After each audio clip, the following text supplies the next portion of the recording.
अनिल मिश्रा है ये मनुवादी है और ये संघ का जो है प्रचार कर रहा है, संघ की जो कॉन्स्पिरेसी है उसको बढ़ाने के लिए सारी चीज़ कर रहा है। कोई बीमार था, कोई बाहर चले गया था, कोई अनअवेलेबल है, कोई बिजी है, इस तरह का धमका देके हमारे बाप को 2 साल 11 महीने 18 दिन तक प्रयत्न करके ये जो संविधान बनाया, अपने खून का पानी बनाकर ये संविधान हमारे देश को अर्पित किया। इतना बड़ा राष्ट्रभक्ति वाले इंसान को ये लोग मानते नहीं है, मुझे लगता है राष्ट्रद्रोही है। वो जिस तरह से हमारे लोगों को उलझाना चाहते हैं या वो हमारे लोगों को क्या कर रहे हैं, भड़काने की कोशिश कर रहे हैं, ठीक है। तो हमें भड़कना नहीं है, हमें बाबा साहब के विचारों का और तेजी से प्रचार करना चाहिए। जहाँ अनिल मिश्रा का क्षेत्र है वही बाबा साहब की जयंती और तेजी से मनानी चाहिए, उनके विचारों को वहाँ पे अवगत कराना चाहिए। अनिल मिश्रा का प्लान फेल। ये जो अनिल मिश्रा जी हैं जो संविधान के निर्मिति के ऊपर प्रश्न खड़े कर रहे हैं, ये स्वयं एक लॉयर हैं और किसी भी वकील को सबसे पहले कॉन्स्टिट्यूशन की किताब ही पढ़ने बोली जाती है क्योंकि वो एग्ज़ाम होती है, ठीक है। अब बिना एग्ज़ाम के पहले लॉयर बनते थे, हो सकता है इसलिए इन्होंने कॉन्स्टिट्यूशन नहीं पढ़ा, लेकिन जितने भी लीगल लड़ाई होती है उसमें कॉन्स्टिट्यूशन का सबसे पहला रोल होता है। अब कॉन्स्टिट्यूशन पढ़ने के बाद अगर कोई इस तरह का वाहियात बयान करता है कि BN Rao is the main constitution constructor, तो मुझे लगता है ये वैसा ही है कि आप लिखे खुदा बाचे। ये संविधान को जानते नहीं है या मानते नहीं है? ये तो आप जानते होंगे कि जितने भी मनुवादी है वो धड़ल्ले से कह रहे हैं कि हम लोग हिंदू राष्ट्र बनाने के लिए काम कर रहे हैं। जितना RSS BJP के लोग हैं ये ज़्यादातर मनुवादी कॉन्स्पिरेसी है कि they want to be destruct constitution, demolish constitution and after that they made the Hindu rashtra. लेकिन ये तो LLB किए होंगे, वकील है हाई कोर्ट में। यही तो कह रहे हैं कि LLB किया हुआ इंसान जिसको कॉन्स्टिट्यूशन की जानकारी होती है वो उसी बेस पे लड़ाई लड़ता है और वो अपने बाप को ही नकार रहा है। तो जो इंसान बाप को ही नकार दे वो बच्चा तो वैसे भी अनाथ कहलाता है, उसका क्या उतना तवज्जो रहेगा। कह रहे BN राव हैं जो संविधान के लेखक और डॉक्टर BR अम्बेडकर नहीं है, वो कह रहे हैं घर घर में फोटो लगाओ BN राव की और 30 नवंबर को वो इसका जन्म मनाएंगे BN राव का। वो नई परिपाटी शुरू कर रहे हैं देश में।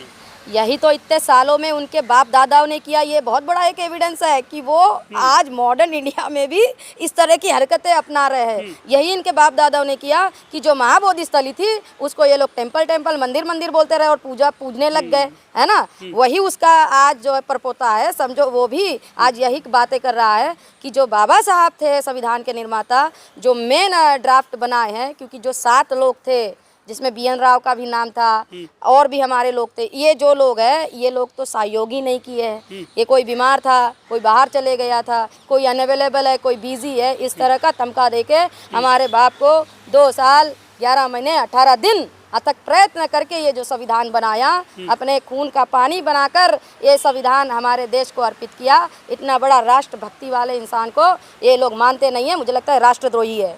लेकिन 75 साल हो गए देश को संविधान दिए हुए बाबा साहब को, ये अब जागे कह रहे हैं कि संविधान को बाबा साहब नहीं बनाए, BN राव बनाए। ये 75 साल से कहाँ सोए हुए थे जो अब कह रहे हैं इस बात को?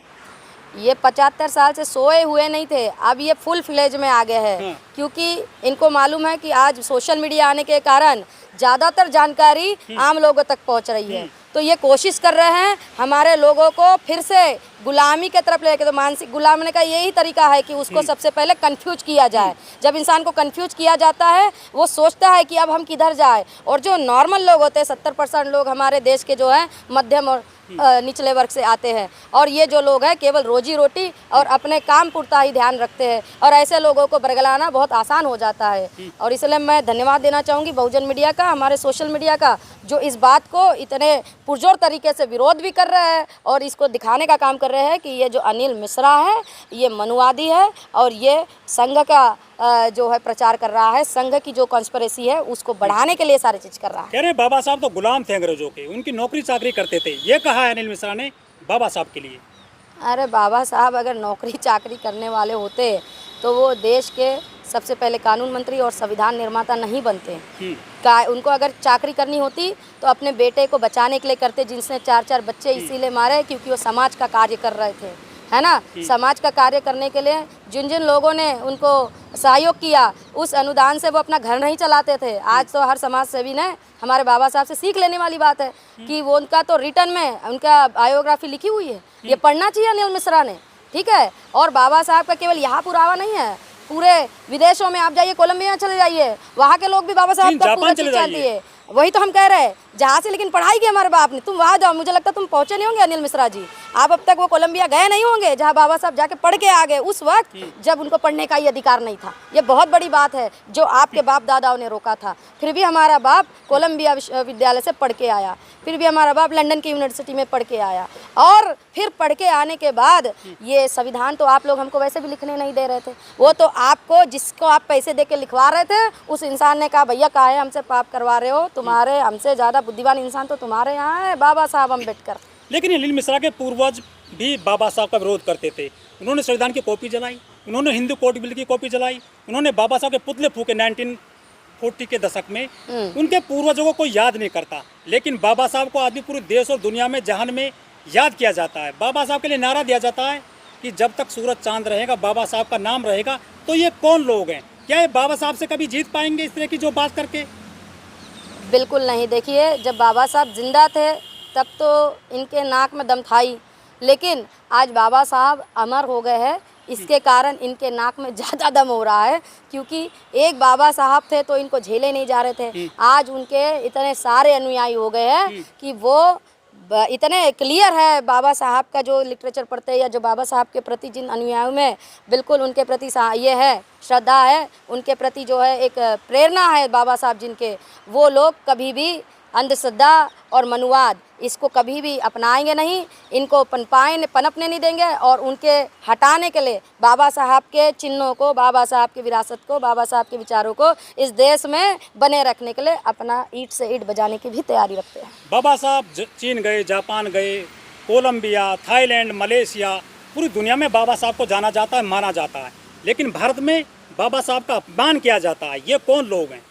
ये वही मनुवादी लोग हैं जिन्होंने हमारे बाप को बैलबंडी में से, मतलब जो बैलगाड़ी होती है जिसमें चलते हैं, तो बचपन में उसको फेंक दिया था। ये वही मनुवादी लोग हैं। जब हमारे पिताजी मतलब हमारे बाबा साहब पढ़ने गए तो इनको बताया गया कि ये जाति से नीचा है, इसको स्कूल में दाखिला ही नहीं मिल सकता। फिर जैसे कैसे बाबा साहब बाहर बैठ के भी हमारे पिताजी ने पढ़ाई की, और इनके पूर्वजों का इतिहास रहा है कि ये मानव को मानव नहीं समझते, और इसीलिए तो बाबा साहब ने कहा था कि मैं ऐसे हिंदू धर्म को नहीं मानूंगा या ऐसे हिंदू धर्म का त्याग करता हूँ जो मानव को मानव नहीं मानता, मानव में जानवर और इंसान के जैसा ये जो है डिफरेंस करता है। यानी जो लोग मनुवादी है वो तो इंसान है, और बाकी जितने हमारे ओबीसी SC ST भाई है इसको ये अपने गुलाम, यानी it may be their interest to be our slave, मतलब वो हमको अपना गुलाम बना के चलना चाहते थे, लेकिन बाबा साहब कहते हैं it's not mine to be your slave, क्योंकि ये हमें कैसे पसंद होगा कि हम तुम्हारे गुलाम बन के रहे। और तभी ये बाबा साहब ने इस संविधान की निर्मित करके हर मानव को मानवीय मौलिक अधिकारों का आर्टिकल जो 12 से जो आर्टिकल 35 तक जो मौलिक अधिकार है वो मौलिक अधिकारों का उपहार दे दिया। लेकिन जो अनिल मिश्रा है वो कह रहे हैं कि हम डॉक्टर BR अम्बेडकर का अस्तित्व खत्म करेंगे, डिमोलॉजी करेंगे सारे कुछ। अस्तित्व खत्म तो नहीं किया जा सकता, लेकिन हाँ इस चक्कर में वो स्वयं खत्म होने के लिए अपनी जिम्मेदारी जरूर ले। वो स्वयं खत्म होने के चक्कर में आ गया है, क्योंकि आप देख रहे होंगे कि हमारे जो लोग हैं वो जिस तरह से हमारे लोगों को उलझाना चाहते हैं, या वो हमारे लोगों को क्या कर रहे हैं, भड़काने की कोशिश कर रहे हैं। ठीक है, तो हमें भड़कना नहीं है, हमें बाबा साहब के विचारों का और तेज़ी से प्रचार करना चाहिए। जहाँ अनिल मिश्रा का क्षेत्र है वही बाबा साहब की जयंती और तेज़ी से मनानी चाहिए, और उनके विचारों को वहाँ पे अवगत कराना चाहिए। अनिल मिश्रा का प्लान फेल। कह रहे हैं कि SC एक्ट भी खत्म होना चाहिए जो 1989 में राजीव गांधी सरकार ने लागू किया था। इससे जो निर्दोष लोग जेल पहुँच जाते हैं, और ये जो है शोषण हो रहा है प्रकाश के लोगों का, एट्रोसिटी एक्ट को। एट्रोसिटी एक्ट के लिए आपको मालूम होगा 2 अप्रैल 2018 हो गया था। बिल्कुल, 2 अप्रैल 2001 हमारे 10 साल के बच्चे ने सीने पे गोली खाई थी, है ना, मध्य प्रदेश का जो बच्चा है। तो आप उसको अनिल मिश्रा को समझना चाहिए कि हमारे 10 साल के बच्चे में भी कितनी शक्ति है कि गोली से भी पीछे नहीं जाता, तो सोचिए बाकी लोगों से तो लड़ने की औकात ही नहीं उसकी। ये भी कह रहे हैं आरक्षण खत्म करो, आर्थिक आधार पर आना चाहिए, जाति के आधार पर आरक्षण नहीं होना चाहिए। उन्हें पूरा एजेंडा चला रखा है इन बातों को लेकर। इसके लिए बड़ी बहस संविधान सभा में हुई थी। उन लोगों ने, ये हमारे मीडिया का भी कर्तव्य है, मैं चाहूँगी संविधान सभा की वो बहस हमारे मीडिया जरूर दिखाए कि बाबा साहब ने 3 प्रश्न पूछे थे और कहा था कि अगर ये 3 प्रश्न का उत्तर आप अगर ना में देंगे तो मैं समझ जाऊँगा कि हमें आरक्षण की ज़रूरत नहीं, अगर आपने हाँ में दिया तो हम समझेंगे कि आप हमारे पक्ष में हैं। तो बाबा साहब का पहला प्रश्न था कि छत्रपति शिवाजी महाराज का अभिषेक ब्राह्मणों ने पैर से अंगूठे से किया था, और इतने बड़े राजा की बेइज्जती हुई तो ये जाति के कारण हुई कि वो अमीर था इसलिए हुई। अमीर तो था ही, राजा था, कोई भिखारी थोड़ी ना था। लेकिन फिर भी पैसा होने के बावजूद भी केवल ओबीसी यानी शूद्र होता है उनके हिसाब से, वर्ण के हिसाब से, इसीलिए उसकी ये बेइज्जती हुई थी। तो तमाम संविधान सभा में बैठे लोगों ने कहा था कि हाँ, जाति की वजह से हुई थी। पहला प्रश्न का उत्तर। दूसरा पूछा था कि जो छत्रपति हमारे छत्रपति साहू महाराज हैं, ठीक है, छत्रपति साहू महाराज, इनका भी ब्राह्मणों ने, जो वैदिक ब्राह्मण होते मालूम है ना, तो जब तथा अपने साहू महाराज जी ये नहा रहे थे और उनका नहाने के वक्त एक ब्राह्मण ने उनके लिए पुराण पढ़ना, पुराण किसके लिए पढ़ा जाता है? शूद्रों के लिए। और उनके लिए क्या पढ़ा जाता है? वेद, है ना। तो पुराण पढ़ रहा था, तो दूसरा ब्राह्मण बता दिया कि साहू महाराज ये तो ये पढ़ रहा है, क्या पुराण पढ़ रहा है? तो बोले क्यों, वेद नहीं पढ़ रहा? तो बोले नहीं, क्योंकि आप शूद्र है ना। तो ये जो हमारे साहू महाराज का अपमान हुआ था, ये जाति से हुआ था या उनके पास वो गरीब थे इसलिए हुआ था? वो तो राजा थे ना, साहू राजा खुद ही बोल रहे हैं हम लोग, है ना। तो फिर तमाम लोगों ने कहा कि हाँ, जाति के आधार पे हुआ था। फिर हमारे आ जाइए महात्मा फुले के पास आ गए कि महात्मा फुले 200 एकड़ के मालिक थे, ठीक है, और पुणे का जो पंडित था उसने उनको अपने शादी में बुलाया था, जो उनका मित्र रहा है बालपन में। तो उनके शादी में वो सज धज के जाते हैं, भैया 200 एकड़ के मालिक थे, भिखारी थोड़ी ना थे। वो जब जाते हैं तो वहाँ के पंडित को जब पता चलता है कि ये ओबीसी वाला है, ये माली है, शूद्र इंसान है, तो तमाम ब्राह्मण मिलके उसको वहाँ से बाहर धक्के मार के फेंकते हैं। तो ये इनका अपमान महात्मा फुले जी का हुआ था, जिनको आप ही ने महात्मा की डिग्री दी है, ये जाति से हुआ था कि पैसे के कारण हुआ था? तो उन्होंने कहा हाँ, जाति के कारण। तो तीनों प्रश्न का उत्तर हाँ में हो गया और बाबा संविधान सभा में बाबा साहब जीत गए कि तीनों प्रश्नों का हाँ में उत्तर दिया तो आरक्षण जाति के वजह से मिलेगा। ये